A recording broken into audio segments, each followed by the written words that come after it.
شوہر کی اچانک موت ہو گئی اور میں جوانی میں ہی بیوہ ہو گئی۔ میرے ماں باپ مجھے لینے آئے تو میری ساس کہنے لگیں کہ میں خود ہی اچھا رشتہ دیکھ کر شادی کروا دوں گی۔ ایک دن وہ بولیں کہ اچھا رشتہ ہے، شادی کرو گی؟ میں کچھ نہ بولی ساس کے آگے۔ شادی کی رات جب کمرے کا دروازہ کھلا تو میرے قدموں تلے سے زمین نکل گئی۔ وہ تو میرے بیڈ پر میری چوڑیاں ٹوٹ کر بکھری پڑی تھیں۔ میرے ہاتھ کانچ کی ٹوٹی ہوئی چوڑیوں سے زخمی ہو چکے تھے۔ وہ درندہ صفت انسان بیڈ پر سو رہا تھا۔ میرے چہرے پر ناخنوں کے نشانات تھے، بال بکھرے ہوئے تھے۔ گزشتہ رات کی ساری اذیت میرے چہرے اور وجود پر رقم تھی۔ وہ شخص ایک وحشی جانور تھا جس کے ساتھ میں نے شادی کی رات کے نام پر صرف اذیت سہی تھی۔ زندگی میں بہت سے حادثات پیش آتے ہیں، لیکن جو حادثہ میری زندگی میں رونما ہوا تھا اس نے تو مجھ سے سانس لینے کا حق بھی چھین لیا تھا۔ میری شادی کو ابھی 2 سال ہی گزرے تھے کہ اچانک میرے شوہر ایک حادثے کا شکار ہو گئے اور اسی حادثے نے میری ہنستی بنستی زندگی کو برباد کر دیا۔ ظہیر کی حادثاتی موت نے گھر پر ایک کوہرام سا مچا دیا تھا۔ مجھے تو اپنی ہوش تک نہ تھی، بار بار مجھ پر غشی طاری ہو رہی تھی۔ جب بھی ہوش میں آتی اور اس تلخ حقیقت کو سنتی کہ ظہیر اب ہمیشہ کے لیے جا چکے ہیں، میں ہوش کھو بیٹھتی تھی۔ ابھی تو میری شادی کو بس 2 ہی سال گزرے تھے۔ کیا بس اتنا ہی ساتھ تھا ہمارا؟ ان لمحات کی اذیت کبھی بھی کم نہیں ہو سکتی۔ 3 دن میں اپنے ہوش سے بیگانہ رہی، لیکن حقیقت تو انسان کو تسلیم کرنا ہی پڑتی ہے۔ میری تو زندگی اجڑ گئی تھی۔ عدت میں نے سسرال میں اپنے کمرے میں ہی گزاری تھی۔ اسی کمرے میں میں 2 سال پہلے دلہن بن کر آئی تھی۔ کب یہ سوچا تھا کہ 2 سال کے قلیل عرصے کا ہی ظہیر کے ساتھ میرا ساتھ لکھا تھا۔ رو رو کر میرے آنسو خشک ہو چکے تھے، لیکن غم ابھی بھی باقی تھا۔ میرے سسرال میں میری ساس اور دیور بھی میرے ساتھ رہتے تھے۔ میری 2 نندیں تھیں، دونوں شادی شدہ تھیں۔ ایک جیٹھ تھا جو اپنی فیملی کے ساتھ بیرون ملک مقیم تھا۔ وہ بھی بھائی کی موت پر مہمانوں کی طرح ہی آیا تھا، بس چند دن کے لیے آیا تھا۔ بھائی کی موت کے تیسرے دن گزرتے ہی وہ بھی واپس چلا گیا۔ بس اپنی ماں سے کہنے لگا کہ گھر کے اخراجات کی فکر مت کیجیے گا، میں بھیجتا رہوں گا۔ میں عدت میں تھی، کمرے کی ہو کر رہ گئی تھی۔ میرے والدین مجھے ہر ہفتے ملنے آتے تھے، بہت افسردہ تھے۔ بڑے ارمانوں سے ماں باپ اپنی بیٹیوں کی شادی کرتے ہیں، اور جب ایسا کوئی حادثہ پیش آ جائے تو وہ کس قدر اذیت سے 2-4 ہو جاتے ہیں، یہ میرے ماں باپ کے چہرے پر رقم تھا۔ امی مجھ سے کہنے لگیں کہ شیزا، عدت پوری ہوتے ہی ہم تمہیں اپنے گھر لے جائیں گے، اب تمہارا یہاں رہنا مناسب نہیں ہے۔ میں کیا کہتی، میں تو ابھی تک ظہیر کے غم سے باہر ہی نہیں نکلی تھی، لیکن امی کی بات بھی درست تھی، میں یہاں اب کیسے رہ سکتی تھی۔ عدت کے پورے عرصے میں میری ساس نے میرا بہت خیال رکھا تھا۔ جو غم انہیں اس بڑھاپے میں ملا تھا وہ میرے غم سے کئی گنا زیادہ تھا۔ ماں کے لیے اس دنیا میں اس سے بڑھ کر غم کوئی بھی نہیں ہو سکتا، لیکن وقت ایک ایسا کھلاڑی ہے کہ غم کے ساتھ بھی جینا سکھا دیتا ہے۔ میری ساس میرا بہت احساس بھی کرتی تھیں اور خیال بھی رکھتی تھیں۔ عدت ختم ہوتے ہی میرے والدین مجھے لینے آ گئے۔ جب یہ بات میری ساس کو پتہ چلی کہ وہ مجھے ہمیشہ کے لیے اپنے ساتھ لے جانے آئے ہیں، پہلے تو وہ حیران سی رہ گئی۔ کہنے لگی، بہن جی یہ آپ کیا کہہ رہے ہیں؟ میرا ہنستا بستا گھر تو پہلے ہی ظہیر کی ناگہانی موت سے اجڑ چکا ہے، اب بہو بھی واپس چلی گئی تو میرا تو گھر سنسان سا ہو جائے گا۔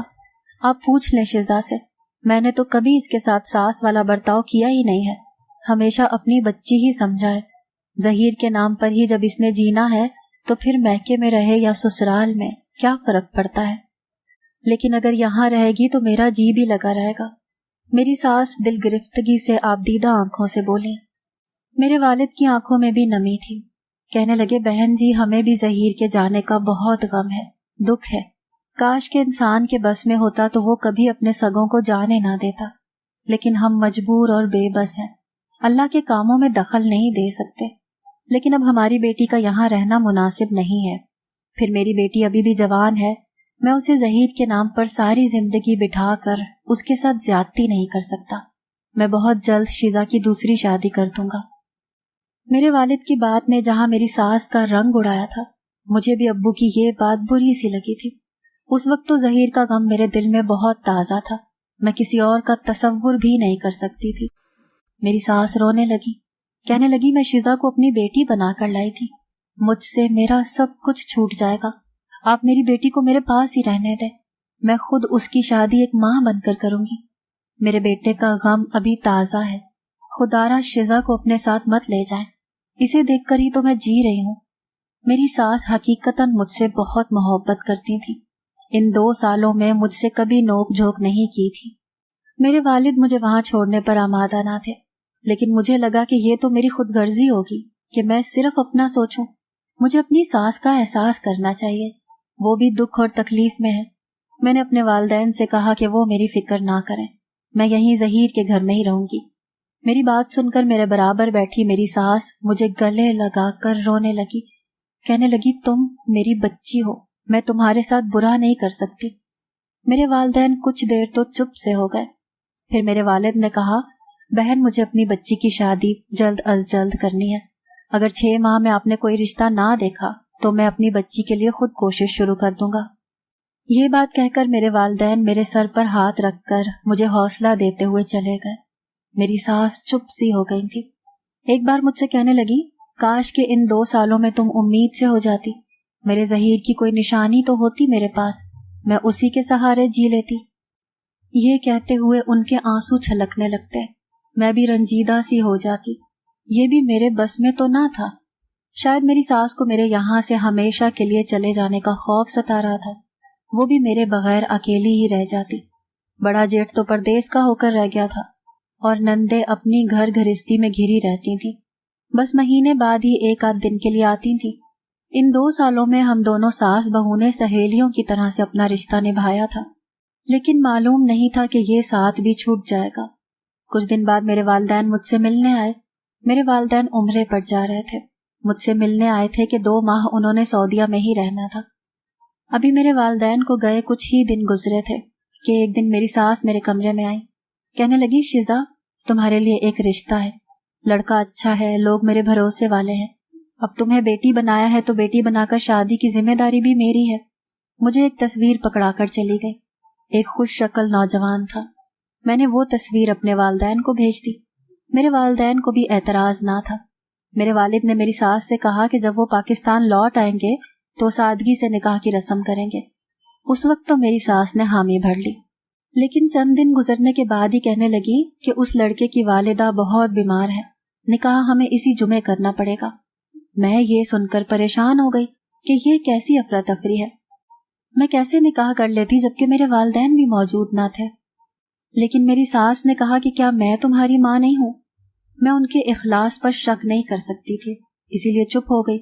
میں دلہن تو نہیں بنی تھی، بس سادگی سے ہی تیار ہوئی تھی، نکاح بھی میرے کمرے میں ہوا تھا۔ میری ساس نے مجھ سے نکاح نامے پر سائن کروائے، اس کے بعد میں بہت دیر تک انتظار کرتی رہی کہ شاید مجھے رخصتی کے لیے میری ساس کہے گی، لیکن ہوش میرے اس وقت اڑے جب میرے نکاح کے بعد میں رخصت ہو کر کہیں بھی نہیں گئی۔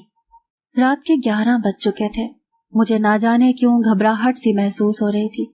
کیا باہر کوئی مسئلہ ہو گیا تھا؟ کیا میری ساس نے لڑکے والوں سے یہ چھپایا تھا کہ میں بیوہ ہوں اور اب انہیں علم ہو گیا ہے؟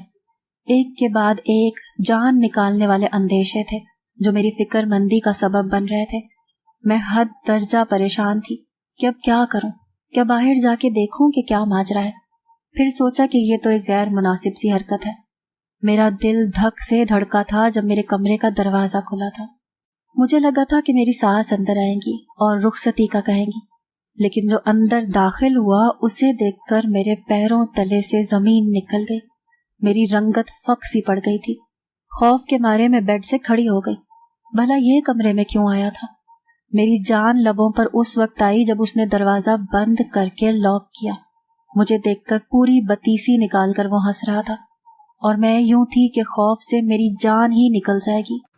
میرے سامنے میرا پاگل چھوٹا دیور کھڑا تھا، وہ ذہنی طور پر ٹھیک نہیں تھا، اس کی عمر 17 سال تھی، لیکن ذہن 6-7 سال کے بچے کا تھا۔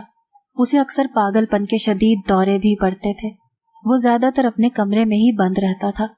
جب میری شادی ظہیر سے ہوئی تھی تبھی مجھے انہوں نے انیس کے بارے میں بتایا تھا۔ مجھے سن کر خوف سا محسوس ہونے لگا تھا، مجھے ایسے اب نارمل لوگوں سے بہت ڈر لگتا تھا۔ میں اگر کسی پاگل کو بھی گلی میں دیکھ لیتی تو خوف زدہ ہو جاتی تھی، اسی لیے میں انیس کے کمرے میں کبھی نہیں گئی تھی، میری ساس ہی اسے سنبھالتی تھی، میں نے بس 1 آدھ بار ہی اسے دیکھا تھا۔ میری جان ہی اسے دیکھ کر نکلنے لگتی تھی، اور آج وہ میرے کمرے میں کیا کر رہا تھا؟ میں نے ڈرتے ہوئے کہا کہ تم یہاں کیا کر رہے ہو، جاؤ یہاں سے۔ بدحواسی کے مارے میری تو آواز ہی نہیں نکل رہی تھی، میں ہچکچاہٹ کا شکار ہوئی تھی۔ وہ ہنستے ہوئے میرے پاس آیا، کہنے لگا میں کیوں جاؤں، تم میری دلہن ہو، امی نے کہا ہے کہ اس کمرے میں میری دلہن بیٹھی ہے، جاؤ اپنی دلہن کے پاس۔ یہ سن کر میرے ہوش اڑ گئے، پھر مجھے لگا کہ یہ دیوانہ ہے، اسے کہاں کسی بات کی ہوش ہوتی ہے۔ میں نے اسے کہا کہ تم باہر جاؤ، میں تمہاری کچھ نہیں لگتی، تم امی کو کمرے میں بھیجو۔ اس کی موجودگی میں مجھے اتنا ڈر اور خوف لاحق تھا کہ خوف کے مارے میرے آنسو بہنے لگے۔ میری بات سن کر انیس کے ماتھے پر بل سے پڑ گئے۔ وہ جیسے ہی میرے پاس آیا میں بدک کر پیچھے ہٹ گئی۔ وہ مجھ سے کہنے لگا تم ہی میری دلہن ہو، میری تم سے شادی ہوئی ہے، میں نے کاغذ پر انگوٹھا بھی لگایا ہے۔ اس سے پہلے کہ وہ میرے قریب آنے کی کوشش کرتا، میں نے بلند آواز سے اپنی ساس کو پکارنا شروع کر دیا تاکہ وہ مجھے اس شخص سے بچا لیں، لیکن وہ اندر نہیں آئی۔ میں کمرے سے باہر نکلنے کا راستہ تلاش کر رہی تھی، لیکن انیس میرے سامنے کھڑا تھا اور میری طرف ہی بڑھ رہا تھا۔ میں ڈر کے مارے رونے لگی۔ اگر میرا نکاح انیس سے ہی کیا گیا ہے تو یہ میرے ساتھ ظلم کیا گیا تھا۔ وہ پاگل شخص تھا، اسے جب پاگل پن کا دورہ پڑتا تھا تو وہ اپنے کمرے کی ہر چیز کو توڑ دیتا تھا۔ میرے ذہن میں ایک دم ہی جھماکا سا ہوا، مولوی صاحب نے شاید یہی نام لیا تھا۔ اس وقت تو میرے گمان میں بھی نہ تھا کہ میرا شوہر میرا دیور انیس ہوگا، مجھے تو میری ساس نے کسی اور کی تصویر دکھائی تھی۔ تو کیا میرا نکاح اس نے دھوکے سے کروایا گیا؟ میرا ذہن اس وقت سوچنے سمجھنے کے قابل بھی نہ تھا۔ میرے قدم پیچھے کی جانب اس وقت رکے جب میرے پیچھے دیوار آ چکی تھی۔ میں مزید پیچھے نہیں ہٹ سکتی تھی۔ میں اسے اپنے قریب آنے سے روکنے لگی، لیکن وہ رکا نہیں، میرے پاس پہنچ گیا۔ میری رنگت پھیکی پڑ چکی تھی، حلق تک خشک تھا، خوف کے مارے میں لرز رہی تھی۔ اس کی قربت کا سوچ کر میرا دل کانپ سا گیا تھا۔ مجھے تو پہلے سے ہی ایسے لوگوں سے خوف محسوس ہوتا تھا، اور ایسے شخص کے ساتھ شادی، اس خیال نے تو میری روح قبض کی تھی۔ وہ میرے پاس آ گیا، پھر ہنسنے لگا۔ میں بتدریج روئے جا رہی تھی، میرا پورا وجود لرز رہا تھا۔ وہ مجھے دیکھ کر تالیاں بجانے لگا۔ مجھے حیرت سی ہوئی کہ وہ تالیاں کیوں بجا رہا تھا۔ کہنے لگا میری شادی ہوئی ہے، تم میری دلہن ہو، مجھے دلہن اچھی لگتی ہے۔ یہ کہہ کر اس نے میرے دونوں بازو پکڑ کر مجھے اپنے حصار میں دبوچ لیا، لیکن میں خوف سے چلانے لگی، اس سے اپنا آپ چھڑوانے لگی، مدد کے لیے پکارنے لگی کہ کوئی مجھے اس سے بچا لے، لیکن میری ساس تو شاید بے حس ہو چکی تھی۔ میں کہنے لگی دور رہو مجھ سے، میں تم سے نفرت کرتی ہوں۔ میرے خوف سے چلانے پر انیس نے مجھے چھوڑ دیا۔ میں پیچھے ہٹ گئی، لیکن انیس کا چہرہ غصے سے لال ہونے لگا، اس کا تنفس بری طرح سے چلنے لگا، وہ تیز تیز سانس لے رہا تھا، اس کا چہرہ شدت غصہ سے لرز سا رہا تھا۔ کہنے لگا تم مجھ سے نفرت کرتی ہو، مجھے ایسی دلہن پر غصہ آتا ہے جو مجھ سے نفرت کرے۔ وہ غصے سے بپھر کر بول رہا تھا، یوں بات کرنے سے اس کے منہ سے رال سی بہنے لگی۔ مجھے دیکھ کر گھن آئی، میں ڈر کر دیوار کے ایک کونے سے لگ گئی۔ پہلے تو غصے سے دائیں بائیں دیکھا، مجھے دیکھا، وہ مجھے مارنے کے لیے کوئی چیز ڈھونڈ رہا تھا۔ پھر انیس کی نظر شوکیس پر پڑی، اس نے شوکیس پر رکھی ہر چیز کو زمین پر پٹک پٹک کر توڑنا شروع کر دیا کہ میری دلہن کو مجھ سے پیار نہیں ہے۔ میں سانس لینا بھول گئی تھی، مجھے لگا وہ شوکیس پر رکھی چیزیں مجھ پر چلانی شروع کر دے گا۔ میں ڈر کے مارے رو رہی تھی، چلا رہی تھی کہ خدا را کوئی تو میری مدد کو پہنچے، لیکن شاید میری قسمت اتنی اچھی نہ تھی۔ اذیت شاید بہت چھوٹا سا لفظ ہے جو رات کو میں نے برداشت کیا تھا۔ انیس کے پاگل پن کا نشانہ رات کو بے جان چیزوں کے ساتھ میں بھی بنی تھی۔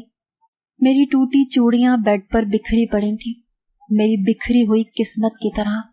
میرے بالوں کو انیس نے بری طرح سے نوچا تھا، مجھے مارا تھا۔ کہنے لگا تم مجھ سے محبت کرو، کہو کہ تم مجھ سے نفرت نہیں کرتی۔ اس کی آنکھیں جنون اور پاگل پن سے سرخ ہو رہی تھی۔ اس نے میرے بالوں کو نوچتے ہوئے کہا تھا۔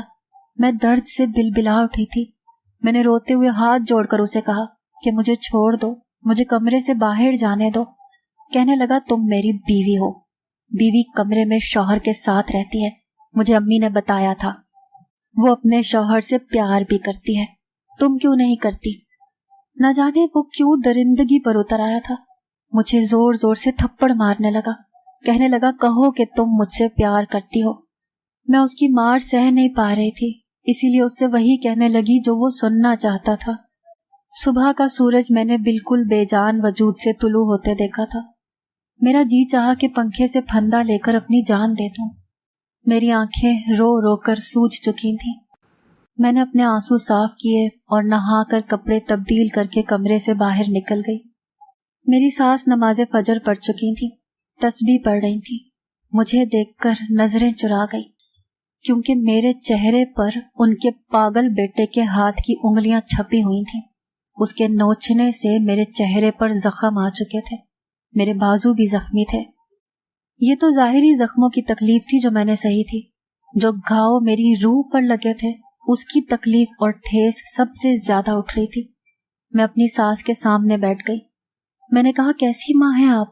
یہ حق ادا کیا ہے مجھے بیٹی بنانے کا، ایک پاگل شخص سے میرا نکاح کر دیا جس نے ایک رات میں میرا یہ حال کر دیا۔ کیا آپ اپنی سگی بیٹی کی پاگل سے شادی کرتی؟ میرا لہجہ بھی بلند تھا اور میں سختی سے بات کر رہی تھی۔ وہ کہنے لگی تمہارے باپ کا قصور ہے، سمجھی تم؟ کیا تھا کہ تمہیں ظہیر کے نام پر زندگی گزارنے دیتا، لیکن نہیں، اسے تو تمہارا گھر بسانا تھا۔ میرا بیٹا مر کر قبر میں پہنچ گیا اور تم یہاں کسی نئے مرد کے ساتھ رنگ رلیاں مناتی رہو۔ میں یہ کیسے برداشت کر سکتی تھی، اسی لیے مجھے یہ قدم اٹھانا پڑا۔ یہ روپ تو میں نے اپنی ساس کا پہلی بار دیکھا تھا۔ کیسی خود غرض عورت تھی، وہ چاہتی تھی کہ میں تمام عمر بیوگی کی زندگی ہی جیتی رہتی۔ مجھے اپنے والد کی بات نہ ماننے پر اب افسوس ہونے لگا تھا کہ میں اس وقت اپنی ساس کے جعلی آنسو نہ دیکھتی اور اپنے والد کے ساتھ میکے چلی جاتی۔ میں نے اپنی ساس سے کہا کہ مجھے آپ کی سطحی سوچ پر افسوس ہو رہا ہے۔ کہنے لگی کہ میرے بچے بھی چھوٹے تھے جب میرا شوہر وفات پا گیا تھا۔ میں نے ساری زندگی اپنے ارمانوں کا گلا دبا کر اپنے شوہر کے نام پر زندگی گزار لی۔ میں کیسے برداشت کر لیتی کہ تم میرے بیٹے کو بھول جاؤ، میرے ظہیر کو فراموش کر دو، میرے بیٹے کو۔ اب جو سلوک تمہارے ساتھ انیس کرے گا اور تمہیں پل پل میرا ظہیر یاد آئے گا، مجھے دلی سکون پہنچے گا۔ تم ساری زندگی میرے ظہیر کو یاد کرتے گزار دو گی۔ میں چپ چاپ اپنی ساس کو دیکھ رہی تھی۔ کیسی چھوٹی سوچ کی مالک تھی وہ عورت۔ میں چپ چاپ اٹھ کر واپس اپنے کمرے میں آ گئی، زمین پر بیٹھ کر رونے لگی۔ نہ جانے کیوں میرے رونے کی سسکیاں سن کر انیس کی آنکھ کھل گئی۔ وہ اٹھ کر ماتھے پر بل ڈالے مجھے دیکھنے لگا۔ میں گھٹنوں میں منہ چھپائے رو رہی تھی۔ جب میرے ہاتھ پر کسی کے ہاتھ کا دباؤ پا کر میں نے ڈر کر اپنا چہرہ اوپر کیا، وہ مجھے دیکھ رہا تھا۔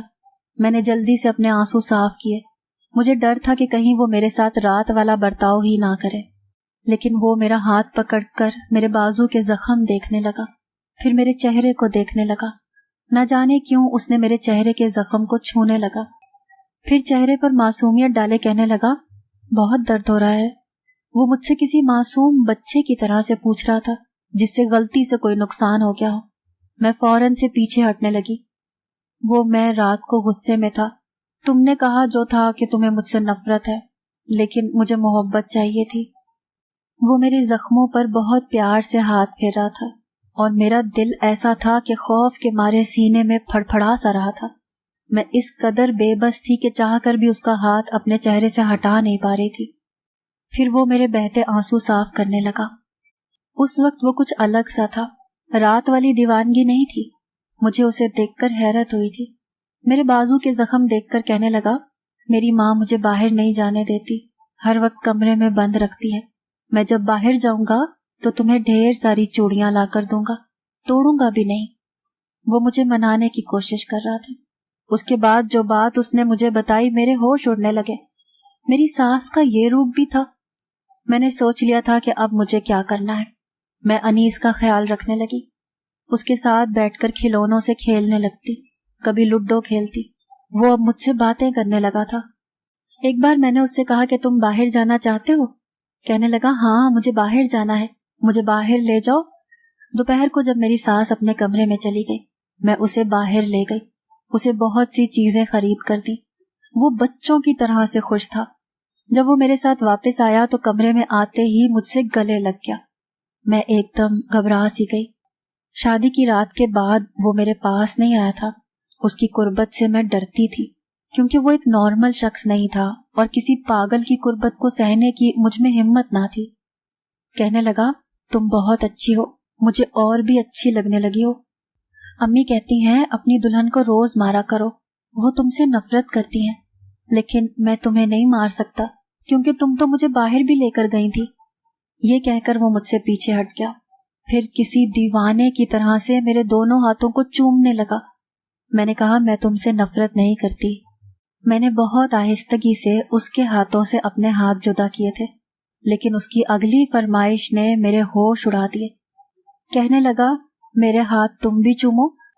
یہ سچ تھا کہ مجھے انیس سے نفرت اور خوف محسوس نہیں ہوتا تھا، لیکن یہ ایک اٹل حقیقت بھی تھی کہ میں اس سے محبت نہیں کرتی تھی۔ اسے کھلونوں اور کارٹونوں سے بہلاتی رہتی تھی تاکہ وہ میرے قریب نہ آئے۔ میرے لیے یہ فرمائش پوری کرنا بہت مشکل امر تھا، کیونکہ نہ جانے اس کے بعد وہ مجھ سے کیا کہہ دیتا۔ میں نے کانپتے ہاتھوں سے اس کا ہاتھ پکڑا اور ہاتھ کی پشت اپنے ہونٹوں سے لگا دی۔ پھر میں نے بات بدلنے کے لیے کہا کہ مجھے کارٹون دیکھنے ہیں، چلو انیس مل کر کارٹون دیکھتے ہیں۔ مجھے اس کی نظروں کی وارفتگی سے خوف سا محسوس ہو رہا تھا۔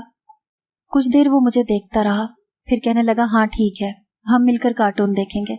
وہ بیڈ پر بیٹھ گیا، سامنے دیوار پر ٹی وی لگا ہوا تھا۔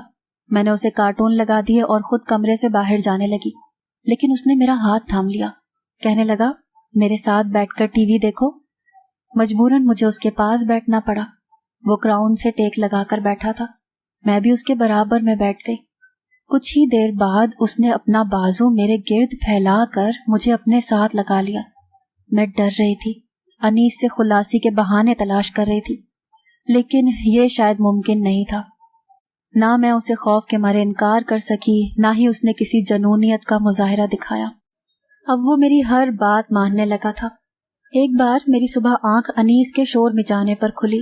میں ہڑبڑا کر اٹھی، وہ کمرے میں نہ تھا۔ میں جب کمرے سے باہر آئی تو میری ساس اسے کہہ رہی تھی کہ تمہاری بیوی تم سے نفرت کرتی ہے، اسی لیے اسے مارا کرو، لیکن وہ نفی میں سر ہلا رہا تھا۔ کہنے لگا، تم جھوٹی عورت ہو، میری دلہن مجھ سے محبت کرتی ہے۔